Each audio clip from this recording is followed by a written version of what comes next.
Thank you so much, Ryan. Thank you, Harvey, Camilla. Thank you for all of you for coming out tonight. I'm a bit of an odd bird tonight. Coming from the museum world, I feel a bit of an interloper, so thank you for bearing with me. I came to Vancouver about 2.5 years ago, and I'm now the co-CEO at the Vancouver Art Gallery and also curator. And took over the Vancouver Art Gallery at a time of tremendous transition and change. You may have read in the newspapers that we had a building project that was on the go. We switched gears midway through. We are back on track. And we're in a cultural environment that is incredibly tough for arts and culture. So it's been, the last year has been incredibly difficult. I've learned a lot, and I'm not going to talk about that tonight. But what I am going to talk about is the toughest project I have done in my career, and also the most rewarding. And that is curating and commissioning the US Pavilion at the Venice Biennale in 2022 with the artist Simone Lee, who you see here. This was back when I was the chief curator at the ICA Boston. And when I called my parents to tell them, I guess parents are a bit of a theme here, and Anne, unlike you, I have a lot of slides. I'm a curator, so I can't talk without lots of slides. When I called my parents to tell them that this was a major career milestone, they said, well, what's the Venice Biennale? And I said, it's the Olympics of the art world. It's the longest running contemporary art show. It's the most important thing that happens. It happens in both architecture and visual art. There's also the Venice Film Festival. And the Venice Biennale is really a platform for contemporary artists. And the national pavilions are a way that different nations put forward their artists. And I was at the ICA Boston, both commissioner and curator of the US Pavilion during the first Trump presidency. Where do I point this? There. So this is what the US Pavilion looks like. For those of you who've been there in the Giardini, it's a beautiful part on the sort of edge of the island in Venice, on the lagoon. And it's the Giardini is one of the most green areas of Venice, and in the Giardini are a number of national pavilions. It was essentially built like a World's Fair, and each of the national pavilions, there's some 35 or so in the Giardini, are built according to a kind of national pride. So this is a mini version of Monticello. Some even call it a mini White House. You see at the top there it says Stati Uniti. And the idea that somehow these architectural follies, I might call them, are somewhat representative of a national spirit. The Venice Biennale was a product of the 19th century. It really is a colonial World's Fair, the idea that you would visit and see what's best in each of the nation's pavilions. And so this is what we started with the pavilion, and this is what we presented. So as you can see, we treated the pavilion like a sculpture. It was an architectural transformation of pretty epic proportions. The presentation was first and foremost a critical address of the history of the pavilion, of the history of the United States, in terms of thinking about colonialism, imperialism, slavery, and also a way to think about the pavilion as a sculpture. And it was a radical transformation that was incredible to experience, but incredibly difficult, as I'll tell you. So first and foremost, Simone Lee was the first Black woman to represent the United States. So this notion of what does representation mean, that an artist is selected, one thing I'll say about the US Pavilion is there's no Ministry of Culture in the US, the way there are in many other countries like Canada or European countries. So the people that administer the US Pavilion are the State Department. So this notion that the arts are soft diplomacy, the State Department also does Fulbright scholarships, art in embassies, great civil servants who work really hard on behalf of arts and culture, but under the umbrella of the State Department. So here was an artist that was selected that as she said to me, she never felt represented within the United States as a Black woman, and said to me, when we write the press release, we can't ever say that I'm the first Black woman to represent the United States on this vaunted platform, because the headlines will only be about that. And indeed, we did not write it in the press release, but over and over again, that became the headline. And so this notion of representation and representing the nation state, what does that mean, was really tied up in how she decided to approach the pavilion, how she decided to think about representation, and in fact, the title of her exhibition was Sovereignty. I'm going to very quickly just show you what the pavilion looked like on the inside, and then I'll talk about the transformation. Simone is an artist that is primarily a sculptor. She works in ceramics, bronze. This is a bronze that was in the first room that you enter the pavilion. The pavilion's probably maybe 500 square feet, maybe 600 square feet, very small. And she made a series of impressive figural works that really reference a hybrid history that she's interested in. A lot of her artworks are thinking about symbols and icons from the African continent. She thinks a lot about the African diaspora. Her parents are from Jamaica. She grew up in Chicago. And also thinking about representation. Who gets to represent whom? Again, thinking about this notion as she is the representative of the United States here in the Venice Biennale. So she struggled with that, and the work struggles with that. The forms of the work are figurative, but also quite phenomenal and strong in their figuration. There's a lot of references to vessels, to utensils, to the home. This is, she's called Sentinel, but we called her Spoon Woman, a towering sculpture that was at the very center of the pavilion, which is a Palladian neoclassical building, and at the center is this rotunda where we installed this 5-meter tall sculpture. And also using a variety of different materials that really refer to the African diaspora, using materials like raffia, which is of course very prevalent in the global south, as well as ceramic sculptures. And here was the last room of the pavilion. And so you can see a little bit through these images what her forms look like and what she was interested in. So this is how you get to the Venice Biennale. Indeed, how you get anywhere in Venice is by boat. So she had made 6 large bronzes and 5 large ceramics. The bronzes were several thousand pounds each. They had to be created in a foundry in Philadelphia and then brought over by ship to Genoa, and then trucked from Genoa to Venice, and then put on a boat in a canal. I knew nothing about logistics of moving around art in Venice, but I learned very quickly all about it. So this is the pavilion when it opened in 1930. The Mussolini was in attendance at the opening of the US pavilion. This is, of course, at the rise of anti-Semitism and fascism in Europe. It's also really at the height of imperialism and colonialism and anti-Black sentiment in the United States. And so when Simone got the commission, she thought, what the hell am I going to do with, first of all, this mini Monticello based on Thomas Jefferson's home, where he did have enslaved people. And she thought, what am I going to do with this building that carries so much history and so much baggage and this notion of the representative? And me as a curator, when you're a curator, you're kind of a facilitator, right? You're there to help an artist express their voice, give them a platform, and as commissioner, you're also a fundraiser. So you're just trying to get this thing done. I will say also, I'm not a Black woman. This was the way when we were developing this. This was in really the wake of the Black Lives Matter movement in the United States. So to say that it was a fraught time is really an understatement.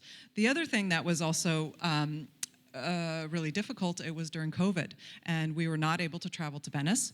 And in fact, the artist had never worked with any kind of digital models. She's very analog. So we had a lot of challenges just on the logistical side.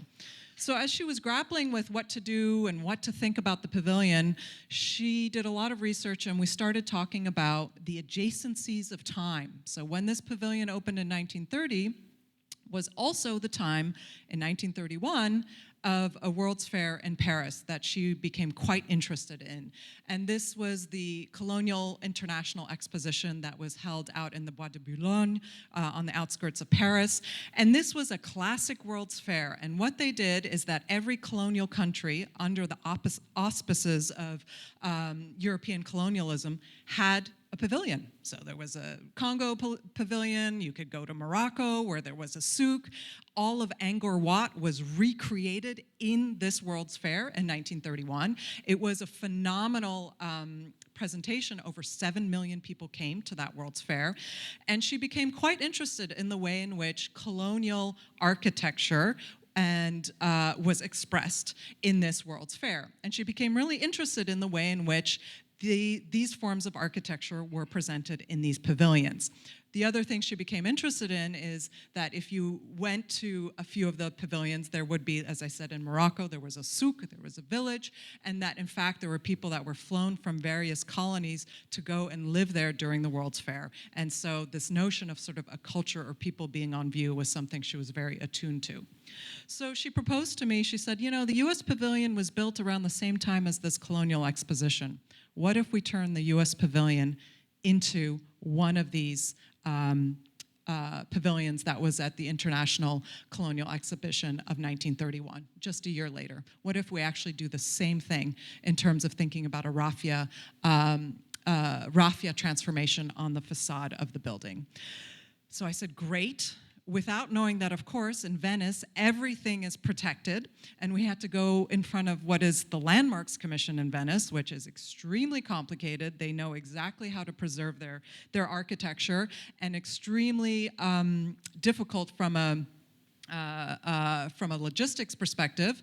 Luckily, we had architects in Venice who are very well versed in this and helped us. And luckily, I speak Italian and actually was able to travel to Italy because I have an Italian passport, and the artist was not, because again, this was during COVID, so she was not able to travel at all.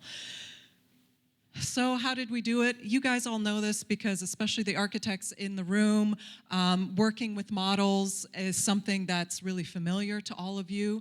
This was brand new to an artist who is primarily a ceramicist, primarily works with her hands, and primarily works in an analog way. So we did our best. You know, this is really early, it's the latter half of 2020 and the early half of 2021. We had our person on the ground in Venice. You see her hand there as we're doing a FaceTime walkthrough, and she's explaining to us, you know, this is what the bricks look like, this is what the lighting looks like. As a curator, every single detail we pay attention to, and it was really very challenging for us not knowing the building. As a curator, I usually know my house very well, know my museum very well. This was all new and incredibly difficult to achieve, but somehow we did it. We made a beautiful foam core model for the artist, and she said, you know, I can't work in scale, I can't work in a small model. So what she did is she just taped out the rooms, the sizes of her rooms in her studio. Luckily, she had a big studio in Brooklyn where she was able to do that, because the only way she could imagine space was to actually physically be in that space. So the only time she came to the pavilion was when she installed it during the run-up to the exhibition opening. So we worked with a couple of architectural teams to imagine what this architectural transformation would look like. There was an architectural team that was in New York, where she was based, and an architectural team that was based in Venice, and they were the ones that, of course, applied for all the permits and were licensed to help us do the transformation. And because it's a historically preserved building, everything we did to it had to be able to be undone to it. So essentially, the idea that came about is, what if we just do a scaffolding that is this raffia facade?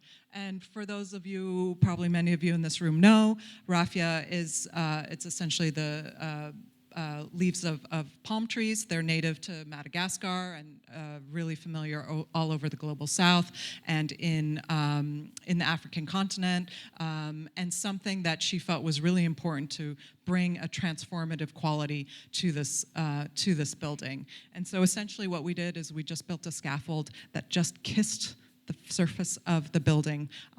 It was never attached to the building, but essentially was a facade, and that was actually a really important part of the concept. So one of the things I like showing is the rendering that is pretty good compared to what actually happened, which is almost exactly on the nose, exactly what it looked like.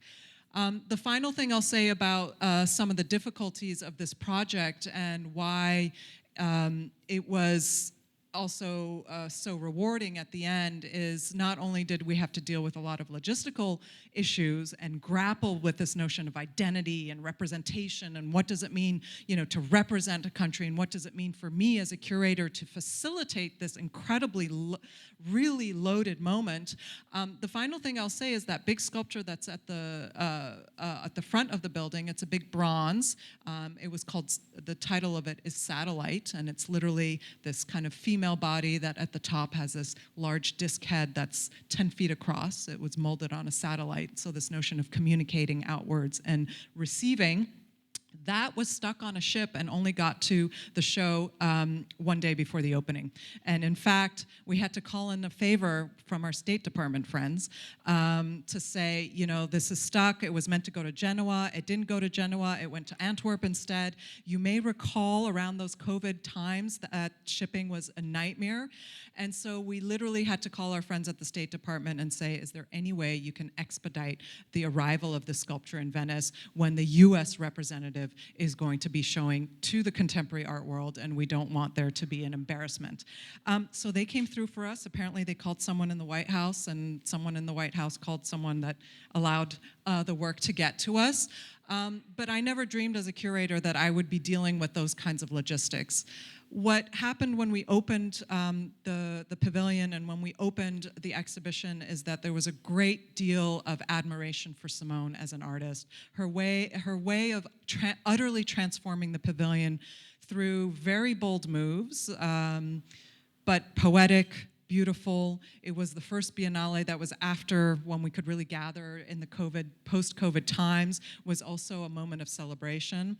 And we had a lot of anxiety of what it means to be representing the US, as I said, in the first Trump presidency. Little did we know that it would get so much more complicated in the second go around. But what I will say is our friends in the State Department were incredibly, incredibly supportive of what was a bold, I would say daring project, and one that was completely transformative.